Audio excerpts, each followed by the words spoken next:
Uma armadura medieval não era apenas um conjunto de placas de aço. Ela era tempo, era trabalho, era poder solidificado em metal. Quando imaginamos um cavaleiro medieval, quase sempre pensamos na figura imponente, montado em seu cavalo, coberto de ferro da cabeça aos pés, pronto para a guerra. Mas raramente pensamos na pergunta mais importante: quem pagava por isso? Na Idade Média, especialmente entre os séculos XIV e XV, uma armadura completa era um dos bens mais caros que um homem poderia possuir. Ela incluía capacete, couraça, proteção para braços e pernas, luvas de aço, às vezes uma cota de malha por baixo e, claro, armas adequadas para o combate. Nada disso era produzido em massa.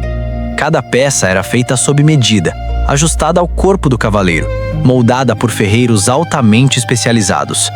Esses artesãos não eram simples trabalhadores do metal, eram mestres. Sabiam equilibrar resistência, mobilidade e sobrevivência. Produzir uma única armadura podia levar meses, e isso tinha um custo. Em vez de pensar em moedas exatas, é mais honesto pensar em tempo de vida. O valor de uma armadura completa podia equivaler a anos de trabalho de um camponês comum. Enquanto um agricultor lutava para garantir comida e abrigo para sua família, o cavaleiro vestia algo que representava uma fortuna invisível. Para o povo, uma armadura era inalcançável. Para a nobreza, era essencial.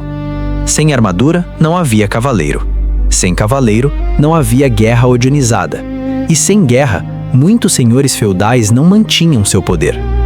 Poucos cavaleiros compravam suas próprias armaduras do zero. Muitos herdaram peças de família, adaptadas ao longo das gerações. Outros recebiam o equipamento como parte de um acordo, serviço militar em troca de proteção, terras ou status. Havia também os cavaleiros endividados, homens que passavam anos servindo a um senhor feudal apenas para pagar o custo do equipamento que usavam. A armadura, nesse caso, não era símbolo de liberdade, era símbolo de obrigação.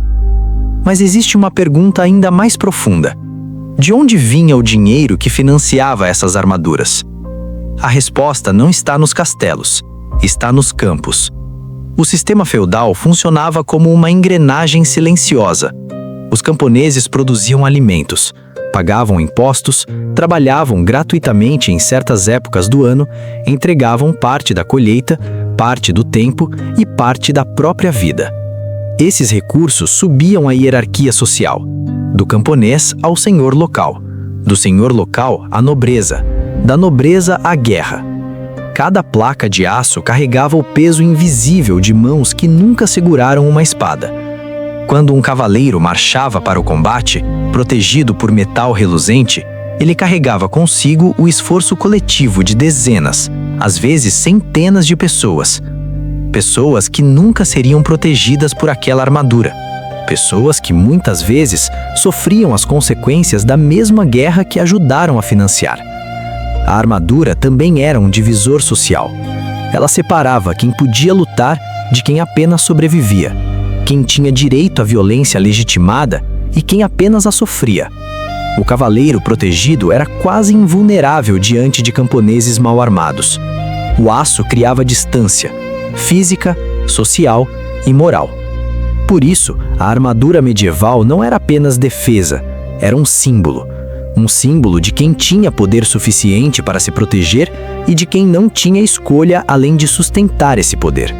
Com o tempo, as guerras mudaram, as armas evoluíram, armaduras se tornaram obsoletas diante da pólvora, mas o princípio permaneceu. Os instrumentos do poder sempre têm um custo e raramente são pagos apenas por quem os utiliza. Quando você vê uma armadura medieval em um museu brilhando sobre a luz moderna, lembre-se, aquilo não é só ferro, é história condensada, é desigualdade, é economia, é o trabalho silencioso de pessoas que nunca tiveram seus nomes registrados. A armadura protegia um homem, mas era construída sobre o esforço de muitos. E entender isso é entender como o mundo funcionava e, em muitos aspectos, ainda funciona. Se você quer entender como as pessoas realmente viviam, trabalhavam e pagavam o preço da história, se inscreva no Origem de Tudo. Aqui a gente não fala só do que aconteceu, a gente explora por que aconteceu e como isso ainda molda o mundo em que vivemos.